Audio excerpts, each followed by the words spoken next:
سورت المزمل، بہت سے لوگ اس کو مزمل پڑھتے ہیں، تو یہ مزمل ہے، زا کے اوپر شد ہے، اور باب کون سا ہے؟ تفاعل، یعنی تزمل تھا اصل میں، اور اس سے متزمل تھا، اور تا زا میں زم ہو گئی تو مزمل ہو گیا۔ اس سورت کے 2 رکوع ہیں، اور پہلا رکوع بالاتفاق مکی ہے اور مکہ کے ابتدائی دور میں نازل ہوا۔ دوسرے کے بارے میں اختلاف رائے ہے، بعض کہتے ہیں کہ 1 سال کے بعد نازل ہوا، اور بعض کہتے ہیں کہ یہ مدینہ میں نازل ہوا۔ 20 آیات ہیں، 285 کلمات ہیں، 838 حروف ہیں۔ اس پارے کا چونکہ مرکزی مضمون دعوت اللہ ہے، تو اس صورت میں دعوت دینے والے کو جس اخلاق اور جس ہتھیار سے لیس ہونا چاہیے، اللہ کے ساتھ جیسا تعلق مطلوب ہے، اس کے بارے میں بات کی گئی ہے کہ داعی کی جو پرسنل خصوصیات ہیں، اس کی اپنی زندگی میں اس کا ذاتی رویہ اور اس کا علم اور اس کی عبادت اور اس کا تقوی اور جو اخلاق اس کے اندر ہونا چاہیے، اس کی یاد دہانی ہے اس میں، کیونکہ دعویٰ کا کام آسان کام نہیں، یہ ایک بھاری کام ہے، اور بھاری کام کے لیے ہمت بھی زیادہ چاہیے ہوتی ہے۔ جنوں کے اندر شاید ہم سے زیادہ طاقت ہے، اس لیے انہوں نے پہلی دفعہ ہی سن کر بھرپور کام شروع کر دیا، اور غلط خیالات پر بھی بھرپور تنقید، اور بھرپور طریقے سے میسج کنوے کر کے توحید کی بھرپور دعوت۔ اسی طرح انسان خواہ جسمانی طور پر کمزور ہی کیوں نہ ہو، لیکن اگر اس کا ایمان مضبوط ہے، وہ اندر سے مضبوط ہے، اس کا اللہ سے تعلق مضبوط ہے، تو پھر وہ بڑے بڑے جنوں سے نمٹنا جانتا ہے، جیسا کہ اس میں فرعون کا ذکر آئے گا، اور بالکل ابتدائی دور کی صورتوں میں سے ہے سورۃ المزمل۔ اب حیران ہو رہی تھی کہ شروع میں ہی اللہ سبحانہ وتعالیٰ نے فرعون کا ذکر کر دیا، کیونکہ نبی صلی اللہ علیہ وسلم کو مکہ میں ایسے ہی لوگوں سے واسطہ تھا، اور ہر ایک کے ایمان کے بقدر اس کا امتحان ہوتا ہے، امتحان بقدر ایمان، اور جتنا کسی کا ایمان مضبوط ہوگا اتنا ہی اس کا سخت امتحان ہوگا، اور جتنا اللہ سے تعلق مضبوط ہوگا اس میں کامیاب ہوگا۔ اور اس کامیابی کے لیے بے حد ضروری ہے کہ انسان کے اندر مضبوطی ہو، اور وہ مضبوطی آ نہیں سکتی جب تک انسان قرآن سے گہرا تعلق نہ رکھتا ہو، اور خاص طور پر رات کی نماز میں قرآن کی قرات کے ساتھ قیام کی عادت نہ ہو۔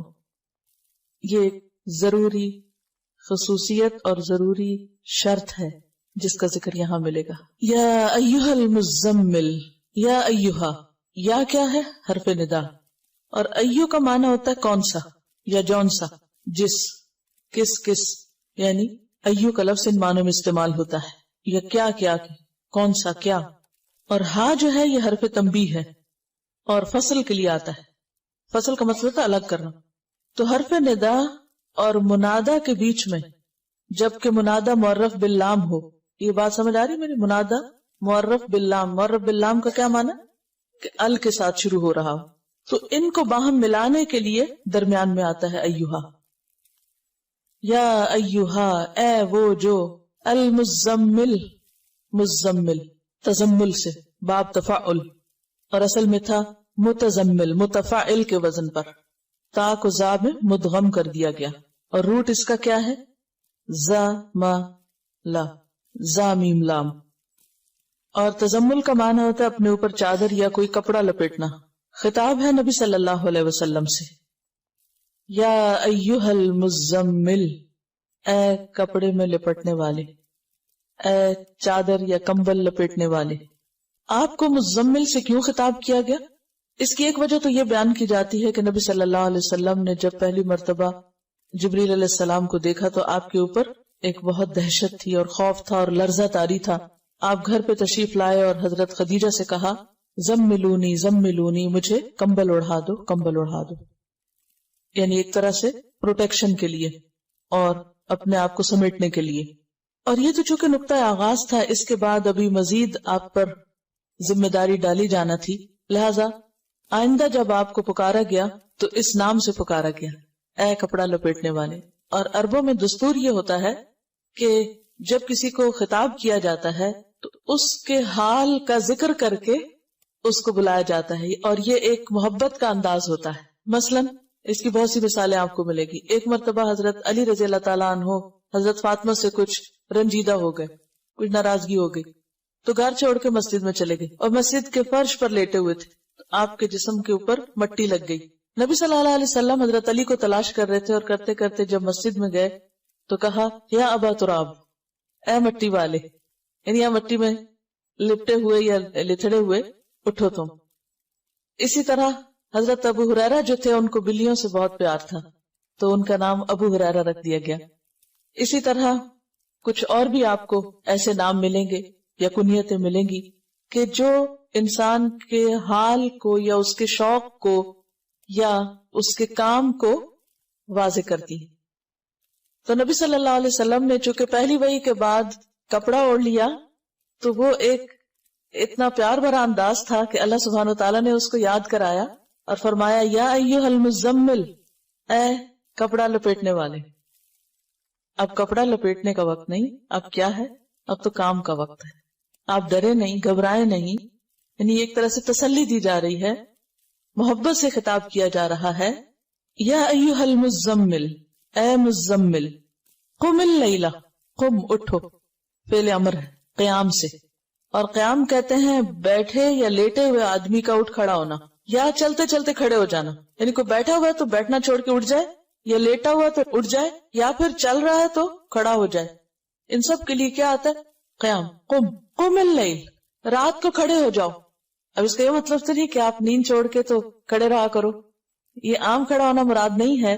یہاں قیام سے مراد نماز ہے، قیام اللیل ہے. آپ نے پیچھے پڑھا کہ بعض اوقات نماز کے لیے لفظ قرآن آتا ہے، بعض اوقات تسبیح آتی ہے، بعض اوقات سجدے کا لفظ آتا ہے، تو جز بول کے کل مراد ہوتا ہے.